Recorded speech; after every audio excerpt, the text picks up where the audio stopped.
Hello everyone. After freehand sketches of machine parts, now let's start next topic of this chapter machine drawing, that is assembly and disassembly drawings. Under this heading we have three main topics.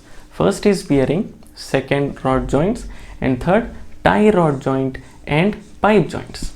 So let's start bearing first. What is bearing and what is the use of bearing?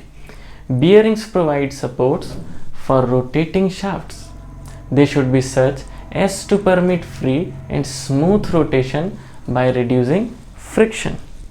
It means the main purpose or main function of bearing is to support shafts and to reduce friction. So for a shaft or for any rotating element, say this is my shaft, the purpose of bearing, these are bearings, the purpose of bearing is to support this shaft and to permit free rotation like this, free and smooth rotation by reducing friction in these bearing surfaces. Bearings are broadly classified into two categories: sliding contact bearing and rolling contact bearing. Rolling or anti-friction, sliding or plain bearing. Now sliding contact bearing are those in which the rotating shaft has a sliding contact with the bearing and the friction is relatively high. Hence these bearings require more lubrication. On the other hand, the bearings in which a rolling friction is present are known as rolling contact bearings. As rolling friction is very much less than sliding friction, rolling contact bearing are also called as anti-friction bearing. So we can say that for sliding contact bearing, contacting surface either make a sliding contact or are separated by a film of lubricant. And for roller bearing, contacting surface have rolling contact. In this case, generally we use a bush. We use a bush in between body and shaft. This is the shaft, this is the main body, and in between body and shaft, generally we use a bush and a thick layer of lubrication. In that case, rolling element like ball, needle and rollers can be used. So in between body and shaft, here we use rolling element, and here we generally use two elements. First is a bush and second is a thick layer or film of lubricant. So here for sliding contact bearing, generally more lubrication is needed, and for rolling bearing, less lubrication is needed. Now let's see functioning of these two bearings. First, plain or sliding contact bearing. Here the weight of the shaft is acting in downwards direction, so total load on the shaft and weight of the shaft is acting in downwards direction, and we have two layers of bush and lubricating oil in between body and shaft. So this lubricating oil plays an important role. This lubricating oil with bush permits free and smooth rotation of the shaft in working condition. Now in place of lubricating oil and bush, we have rolling elements in between shaft and body. So if we have rolling elements in between body and shaft, this type of bearing is known as anti-friction bearing.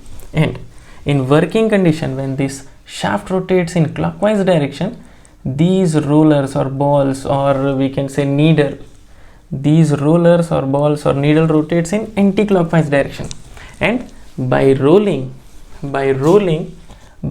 they provide smooth surface or bearing surface. So the basic functional element in sliding contact bearing is bush. First is bush and second is lubricating oil, thick film of lubricating oil.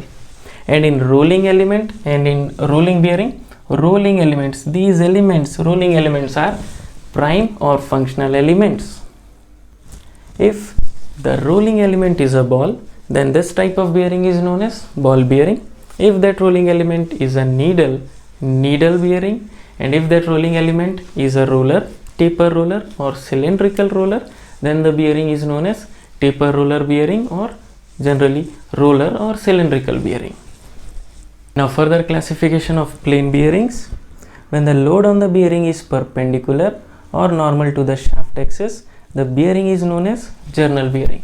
So for journal bearings, load acting on the bearing is perpendicular to the shaft axis. So these supports radial loads at right angles to the shaft. And for journal bearings, the part of the shaft, this part of the shaft lies inside the bearing. This is the part of the shaft inside the bearing or inside the sleeve is called journal.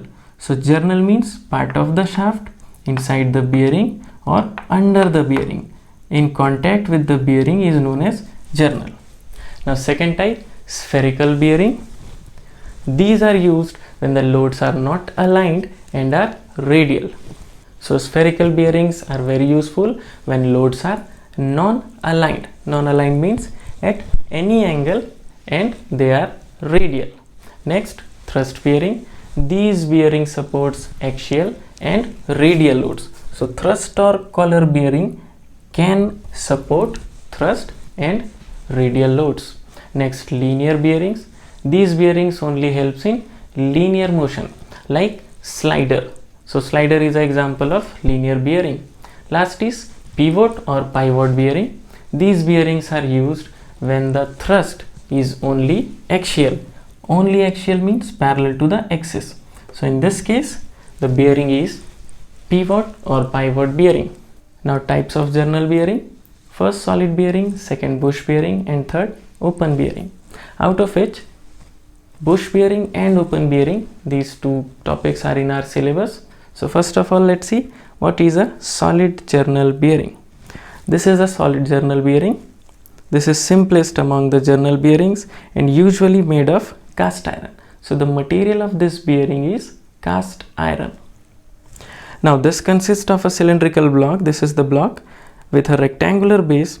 The hole in the cylindrical block, this hole supports the shaft and the holes in the base. These are base holes or bolt holes. These are used for bolting down the bearing.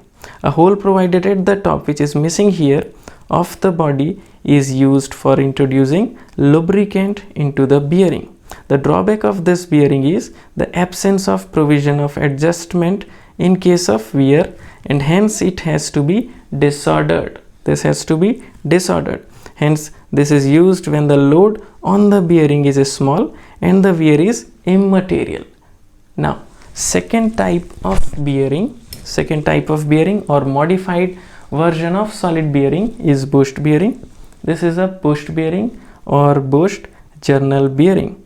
This bearing consists of mainly two parts. First the body and second the bush. This is the bush.